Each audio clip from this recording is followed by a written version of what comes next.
დილამშვიდობისა, მოგესალმებით რადიო იმედის მსმენელებს FM 105-სა და 9-ზე, დილის ეთერს ხსნით, ძალიან საინტერესო ბლოკით ვფიქრობ.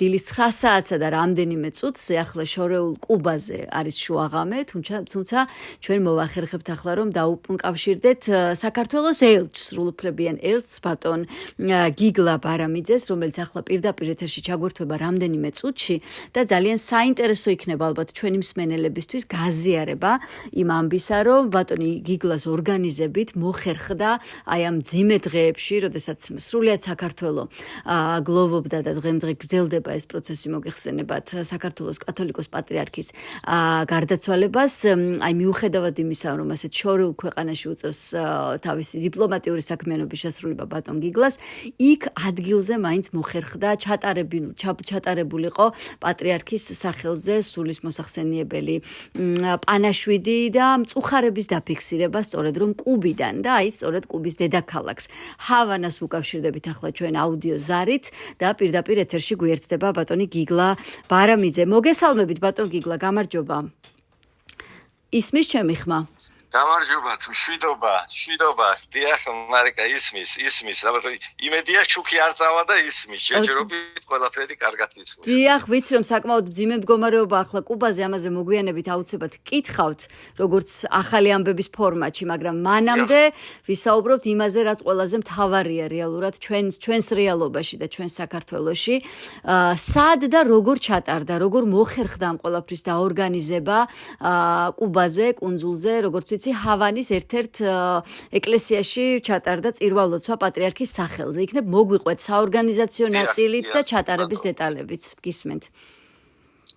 ბატონო, უპირველეს ყოვლისა უღრმესი მადლობა, რომ აი საკმაოდ დიდი მანძილით 14000 კილომეტრია და საკმაოდ რთული პირობებისა სხვადასხვა მიზეზების გამო ჩემი სახელით, ჩვენი საელჩოს თანამშრომლების სახელით სრულიად საქართველოს მე უსამძიმრებ ამ უდიდეს დანაკლისს, უდიდეს ტკივილს, როდესაც საუბარია ეპოქა დასრულდაო, კი მიწიერი ეპოქა დაასრულდა, მაგრამ უწმინდეს უნეტარესმა უკვდავებასა და მარადისობაში შეაბიჯა, რომ მისი იმედი, ნუგეში, სიყვარული, სიხარული ერისთვის ჩვენ არ მოგვაკლდება, პირიქით უფრო აღმატებულ და ძლიერ ხარისხში იქნება ეს და არ შეიძლება ეს არ ვთქვათ იმ გაერთიანების ფონზე, რასაც ჩვენ დღეს საქართველოში უყურებს და აქაც აღფრთოვანებული არიან და გაოცებულებიც არიან ამ ყველაფრით. ეხლა კუბა მოგეხსენებათ, არც ისეთი პატარა ქვეყანაა, 11 მილიონიანი ქვეყანა არის,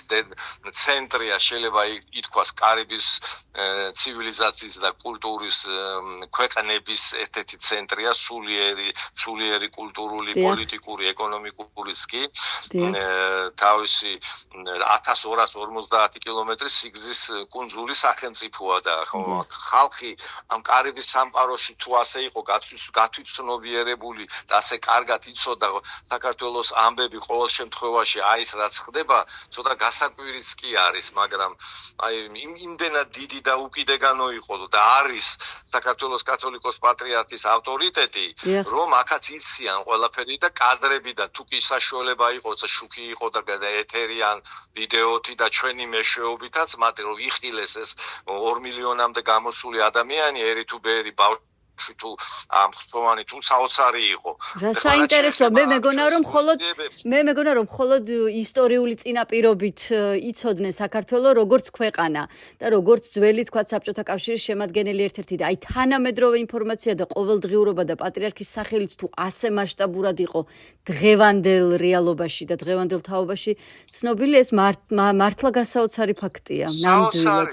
დიახ, აქ ეხლა ძალიან მარტო ჰავანაში ცხოვრობს 2.200.000 ადამიანი, ისე თქვი მთლიანად კუბაზე 11 მილიონი და გარდა ამისა კარიბის ზღვის ქვეყნები ეს კუნძულოვანი იქნება თუ მატერიკული სულ 22-23 მილიონი ნახევარია, მაგრამ ერთმანეთთან აქვს ეს არ ჩამოთვლი ამ ქვეყნებს, სხვათა შორის ჩვენი სამინისტროს ინიციატივით ჩვენ გადავფარავთ უახლოეს ხანებში კუბის გარდა კიდევ რამდენიმე კარიბის ქვეყანას. ეს პირადად ეს ძალიან საინტერესო ინფორმაცია. მაკას ინიციატივა, იმიტომ რომ გაეროს წევრები არიან და ეს უკვე პოლიტიკური საკითხია და ამაზე თუ მე შეიძლება საუბარი. ხმები გვჭირდება და სხვა.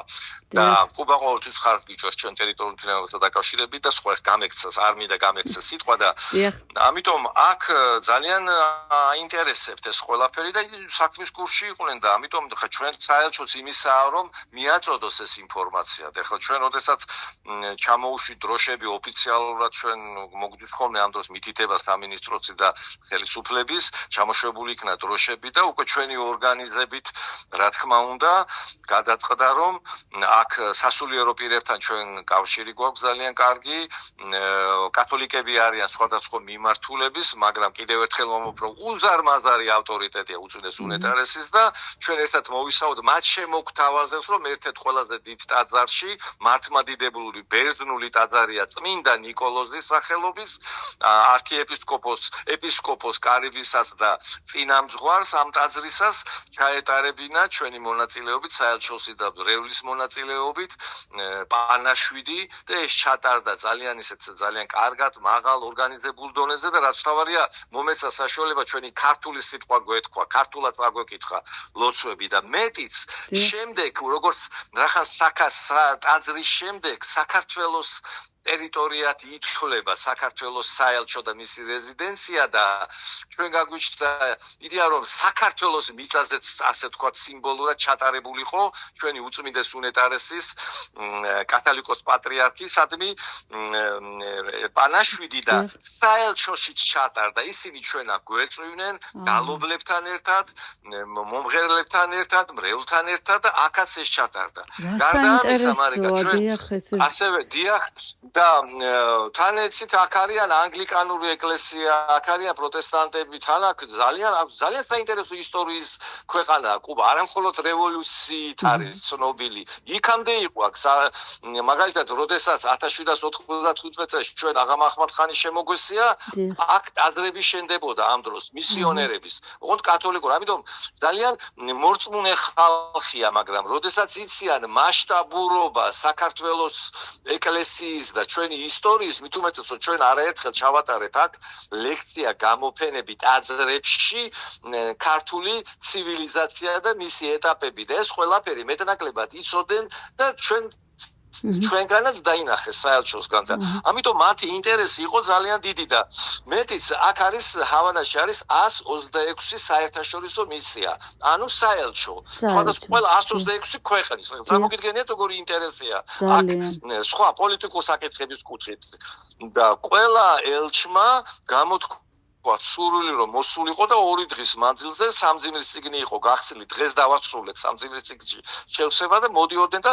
თავის გულის ტკივილს პატრიარქის ფოტოს გვერდით დადგებოდნენ ელჩები გამოთქვავდნენ გულის ტკივილს ფოტოს გადაიღებდნენ და სამძიმრის წიგნს ავსებდნენ ნუ ეს სამი ქვეყანა რომელიც არ მოვიწვიეთ ჩვენ გასაგები მიზეზების გამო მაგრამ 100-ზე მეტი ქვეყანა დაასახელეთ და მინიმუმ 100 და მეტი 126 და 120-მდე მაინც მოვიდოდა. ანუ გამოდის რომ უწყვეტ რეჟიმში ყოველდღიურად საელჩოში მოდიოდა ახალ-ახალი სტუმარი. პრინციპში ისეთივე უწყვეტი რეჟიმი, როგორც ჩვენ შემთხვევაში ხალხის ზღვა რაოდენობა დააფიქსირა თავისი მწუხარება.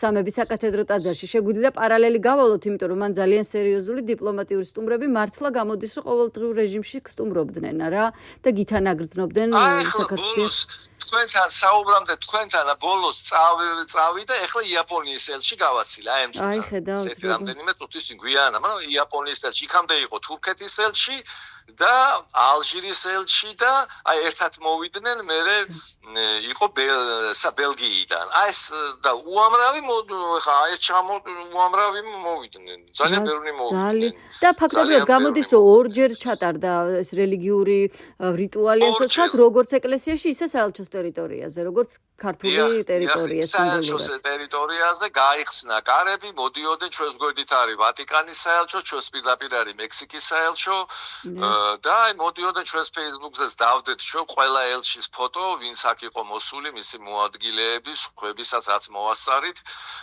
კიდევ ერთხელ ვამბობ შუქს, იმიტომ რომ ბლოკადის გამო 24 საათი ხანდახან შუქი არ არის და ინტერნეტი არ მუშაობს, მაგრამ ეხლა მოესწრო ყველაფერი. სხვათა შორის ხელისუფლებამ ჩვენ თქვა გაითვალისწინა ეს და რაღაცა სპეციალური გრაფიკი შეადგინა, რომ ჩვენ ამ საათებში და ამ მიღებებზე შუქი არ გაგთიშოდა. რას ამბობთ, იმიტომ რომ ვინც კუბის რეალობა იცის, ვინც კუბის რეალობა იცის, ეს არის საოცარი ფაქტი, რომ ხელისუფლება ითვალისწინებს, რომ საქართველოს საელჩოს კონდეს ელექტროენერგია, რათა მოხერხდეს ამ სამძიმრის დაფიქსირება და ყველაფერი. ეს არის მართლა წარმოუდგენელი ამბავი, იმიტომ რომ არსებული მძიმე რეალობიდან გამომდინარე ასეთი გათვალისწინება, ასეთი სამძიმრის დაფიქსირება მართლა გასაოცარია და მიხარია ასევე, რომ აი თქვენს საელჩოს სახელით გაკეთებულ ღონისძიებებს თურმე როგორი შედეგი ქონია და ცნობადობა როგორ ამაღლდა ჩვენი ქვეყნის. და ეს თითოეული ღონისძიება, რაც ჩაატარეთ ამ წლების განმავლობაში.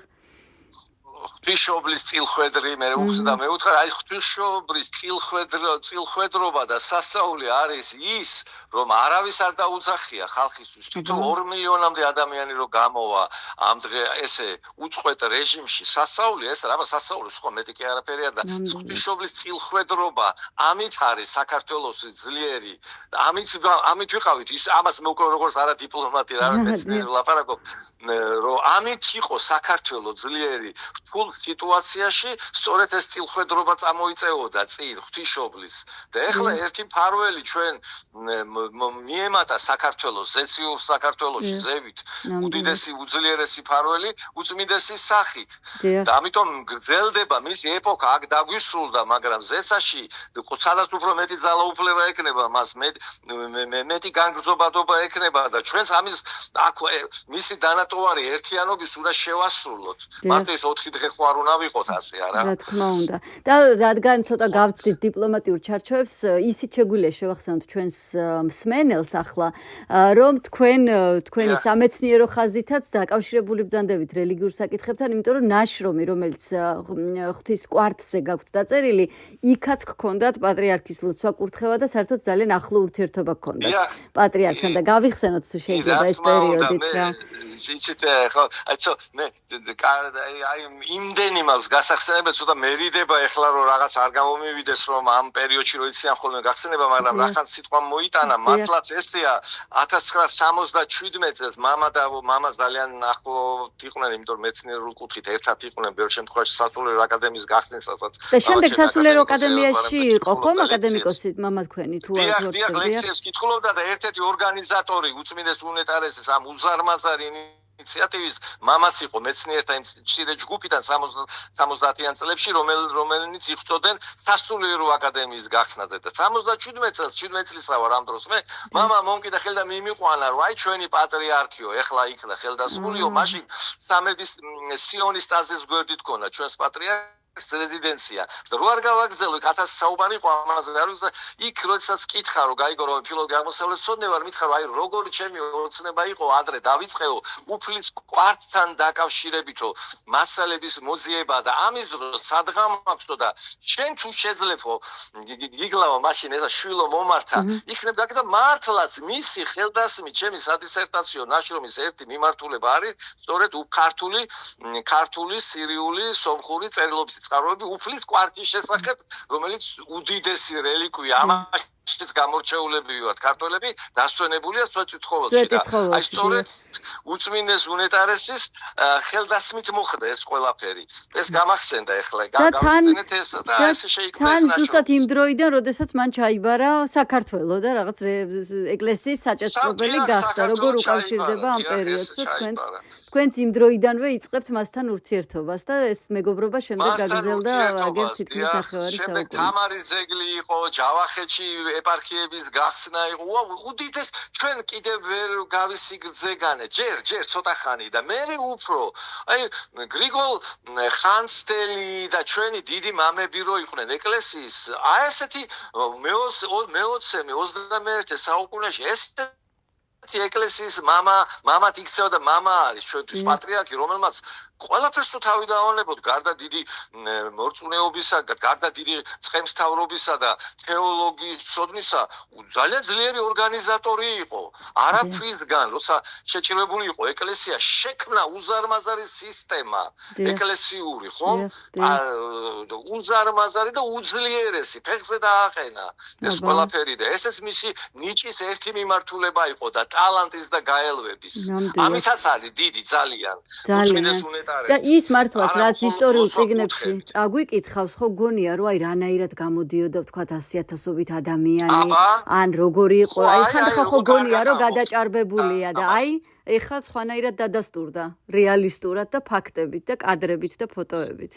რაც ნახეთ. მაგრამ თქვენ ახლა ეს იცით კარგადად, ერს თუ უნდა იმას ვერაფერს ვერ აუკრძალავ, არც მითითებები ჭირდება და არც არავე გამოვიდნენ თვითონ. ახლა ვინმეს რო უთხრა წვიმაში შენი ბავშვი დააყენე რიქშიო, რომელსაც ზეზეულად ეძინება, მაგრამ თან უხარია და ტირის სიხალხეებო, ხო გეტყოდა რას ლაპარაკობ, შენ ნორმალური ხარო და არც გაჩენია რომ ეს არ გაი ყველა ეგრე იდგა იქ. ეს არის სასწაული. ეს არის სასწაული და ეს არის ქართველი ერის სიძლიერე ამაშია რომ ფენიქსებურად იცის კუდის მოქნება ამ სიტყვის კისეთი გაგებით და მობილიზება და ეს მობილიზება ვნახე და ის 100,000 რო ჯალალედინის დროს ან სხვადასხვა დროს რო იღუპებოდნენ 6,000 მღვდელი შახაბაზის დროს მე მივხვდი რომ ის ადამიანები თავს გაწირავდნენ მარტო მემატიანის ზღაპრები არ არის ეს ნაღდია ნამდვილი ხომ შეხო დავინახეთ ეს სასწაული რომ უფალმა და მარიამ ღვთისმშობელმა ეს სასწაული აქ მიწაზე დაგვანახა ჩვენ. აი ეგეთები უნდა იყოთ ქართველები და ამიტომ ახართ ჩემი წილხვედრიო. ეს უნდა განზოგადდეს კარგად და თან აი თქვენ ხო თქვით ახალგაზრდებიც რამდენი იყვნენ იქ. უამრავი. და აი ხა სხვათა შორის თქვენ ახსენეთ თამარის ძეგლი. ამაზეც მინდა კითხოთ, თან დაემთხვა გუშინ ერთი საუკუნის წინანდელ ჩანაწერებს კითხულობდი, როგორ წუხს იმ პერიოდის ხალხი, რომ ეს ჯავახეთი თქვათ როგორ არის მიტოვებული ხომ და ესეთი ჩანაწერში ესეთი რამ ეწერა რომ აი ილიას ქვათა ღაღადი როგორც არის დაწერილი ალბათ ჯავახეთზე იქნება რომ აქ ნამდვილად არის ქვათა ღაღადი და ასეთი ადგილი რომელიც თამარს და შოთას ასე პირდაპირ უკავშირდება როგორ შეიძლება იყოს რაღაც თითქოს გარიყული ხო ვიცით ის ისტორიული რაღაც ძნელბედობა როცა თითქოს მოწყვეტილი იყო ეს ნაწილი და აი ჯერ კიდევ 90-იანების ბოლო იყო მე მგონი თქვენ რომ დადგით თამარის ძეგლი და აქაც გქონდათ დიდი მხარდაჭერა და გაძლიერება 99 ხო აი გავიხსენოთ ეს თუ შეიძლება თვითონ კი ბატონო თვითონ ჩამობრძანდა და თვითონ გახსნა ეს ძეგლი ხალხით იყო მესხებით ჯავახებით არამხოლოდ ქართველებით არაქართველებით ეხლა საინტერესო იყო რომ ეს არის ერთადერთი ძეგლი ჯეჯრობით საქართველოში რომელიც ბიუჯეტის თანხებით არ არის აგებული ეს არის ერთადერთი ძეგლი შემოწირულობებითა და მხოლოდ ქველმოქმედებით არის და ხალისით ეს ერთადერთი ძეგლი 70 ტონი ჩამოსხმული კი არა 70 ტონიანი კლდის დიდი ლოდები დანა გამოთლილი. არქიტექტორების მიერ ახალგაზრდა ბიჭები ავალიშვილი ციცქაძე მალხაზის შექმნილია და ავალიშვილი არქიტექტორი იყო და კიდევ სხვები იყვნენ რომელთაც ამაში თანხაც კი არ აიღეს და საინტერესო არის ის როდესაც მე მაკეტი გამოფენები იყო პირველი ტური მეორე მესამე ტური და როდესაც უწმინდეს ვაჩვენებდი მან თქვა რომ აი მართლა მეფურად რო ზისო რა კარგია თუ ეს რამდენიმე ვარიანტი იყო იქ შესარჩევა და ეს თუ გაიმარჯვებს და მართლაც არჩეული იქნა ის ძეგლი რომელიც დავანდა მესხეთში და საინტერესო კიდევ ერთით რა არის იცით რომ როდესაც გულის ხარეს ხდებოდა გულის ხარეს მკერდის ხარე წმინდა მეფეთა მეფე თამარის ძეგლი გამოკანდაკება იხსნა გულის მხარე და რბილი თბილი სითხე მოდიოდა. ანუ ერთი წუთით დავაზუსტებთ თორე გამაოგნებელი ანუ ქვიდან მოდიოდა თბილი სითხე?